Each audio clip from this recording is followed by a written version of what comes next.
கிரியனா, நான் பஸ் ஸ்டாண்ட்ல இறங்கிறேன். அங்கேயே பஸ் நிற்கும். நான் ஊருக்கு போய் அம்மா பார்த்துட்டு உடனே வந்துடுறேன்.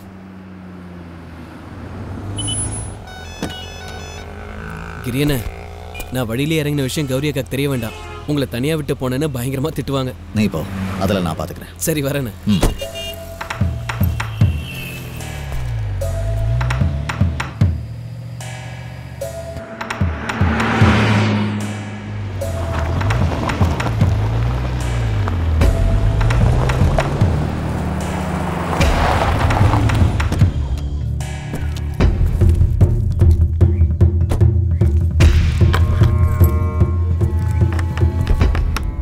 யாரும் இல்லையா? எனக்குன்னு யாரும் இல்ல, மாமா மட்டும்தான். அதுவும் இப்ப அவர் ஜெயில இருக்காரு. இங்க உட்காருங்க, அது வந்துடுறேன்.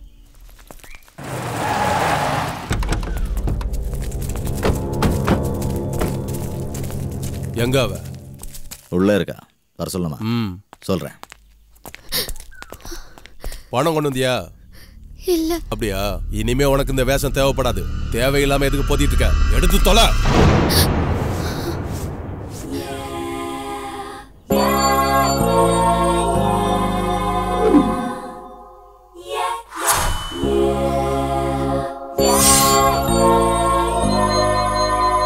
ஏய், வந்து வண்டியில ஏறு.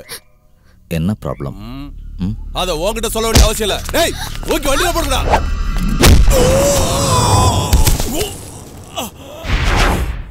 என்ன விஷயம்னு கேட்கும்போது சொல்லணும்ல.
அண்ணே, அப்ப இந்த பொண்ணை கூட்டிட்டு போலியா?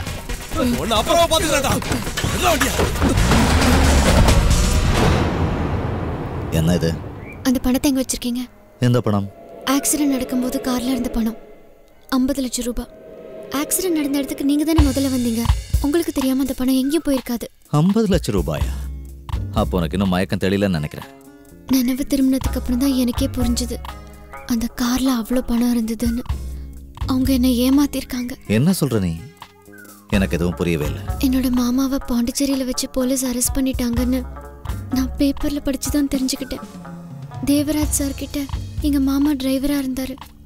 சார், எங்க மாமா பாவம், அவர் அப்படிலாம் செஞ்சிருக்க மாட்டாரு. பாவம் புண்ணியெல்லாம் பார்த்துட்டு இருக்க முடியாது. ஏதாவது ஒன்று செஞ்சுதானே ஆகணும். இந்த லெட்டர் கொண்டு போய் எம்எல்ஏட்ட கொடு. எனக்கு ரொம்ப வேண்டப்பட்டவர் தான். நீ நேரில் போய் பார்த்து கேட்டேன்னா ஏதாவது ஹெல்ப் பண்ணுவார். அப்புறம் அவருக்கு கொஞ்சம் மத ஈடுபாடு ஜாஸ்தி. போகும்போது ஒரு படுதா போட்டுட்டு போ. நீயும் கூட போ. நம்ம கார்ல இருந்து ஏதாவது ஒரு கார் எடுத்துக்க. சரிங்கண்ணா.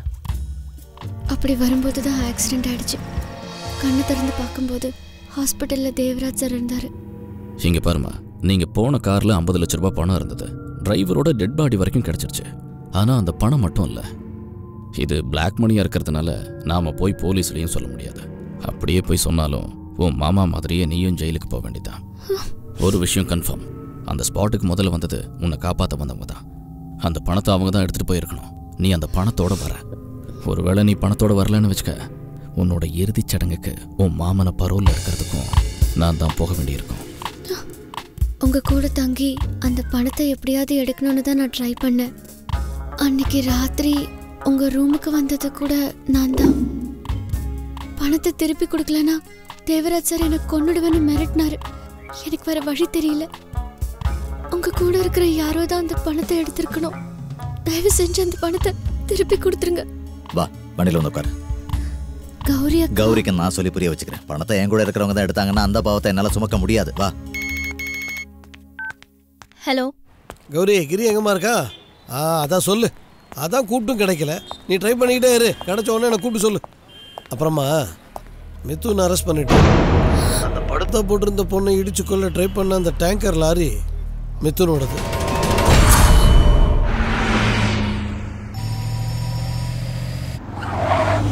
கிரி, மிதுன் அரெஸ்ட் பண்ணிட்டோம். இதுக்கெல்லாம் பின்னாடி யார் இருக்காங்கன்னு தான் புரிய மாட்டேங்குது. இப்போ கிரியை போல உனக்கும் தோண ஆரம்பிச்சிருக்குமே மிதுன் இந்த மாதிரிலாம் செஞ்சிருப்பானோன்ட்டு. ஆக்சிடென்ட்டோ கொலைப்பழியோ எதுவா வேணா இருக்கட்டும், கிரி பிரச்சனையில தலையிட்டதுனால தானே இந்த அளவுக்கு வந்திருக்கு.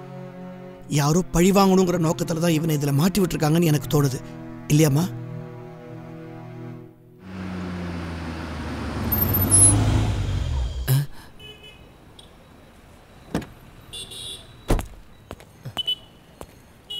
டேய் சுசீலா, அங்க போடுற புதுசா ஒரு பீஸ்.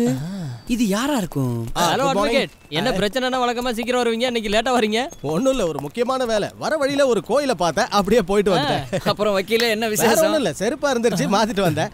அது சரி, இங்க என்ன பிரச்சனை? இந்த பிரச்சனைக்கு நீ சரிப்பட்டு வர மாட்ட, பேசாம கிளம்பு.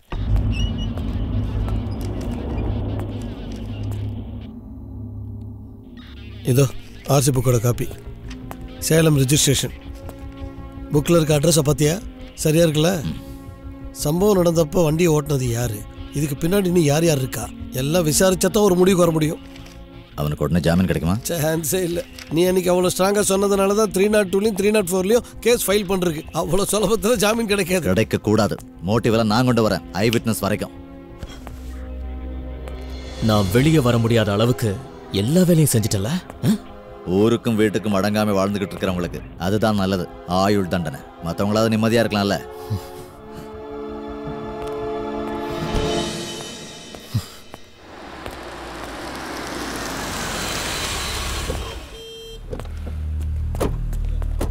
தெரிஞ்சோ தெரியாமையோ நீ செஞ்ச காரியம் நம்ம எல்லாருடைய நிம்மதியையும் கெடுத்துருச்சு. மனசு கஷ்டமா இருக்கு.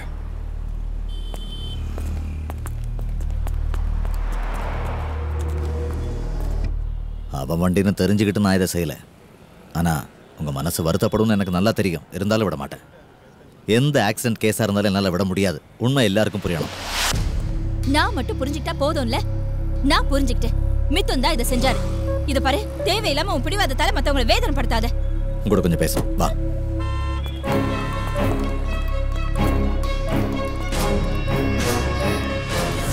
இவ்வளவு நீ இன்னும் அனுப்பி தொலைலையா? வா கௌரி, சொல்கிறேன். எங்க வர்றது? நான் சொல்றதை கேட, அப்பதான் உனக்கும் புரியும். நான் எதையும் கேட்கறதுக்கு தயாரா இல்ல. நீ கேட்டே ஆகணும் கௌரி. ஆனா அதுக்காக இப்படி கூச்சல் போட வேண்டிய அவசியம் இல்லை. கொஞ்சம் வா. எதுவுமே தெரியாத முகத்தை வச்சுக்கிட்டு என் அண்ணனை மயக்க வச்சிருக்கல. நீ அழுது காரியத்தை சாதிச்சிடலான்னு நினைக்காத.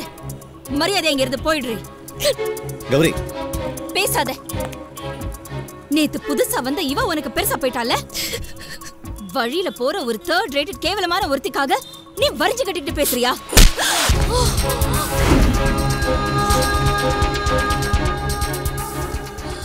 தங்கச்சின் அன்பா நீ சொன்னதெல்லாம் கேட்டு நடந்த பாவத்துக்கு இது என்ன தண்டனையா?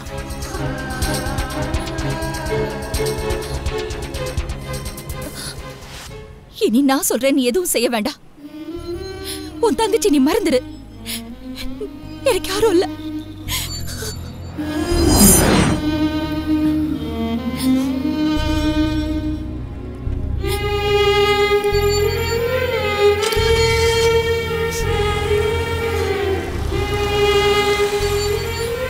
கௌரி, வண்டியில ஏறு.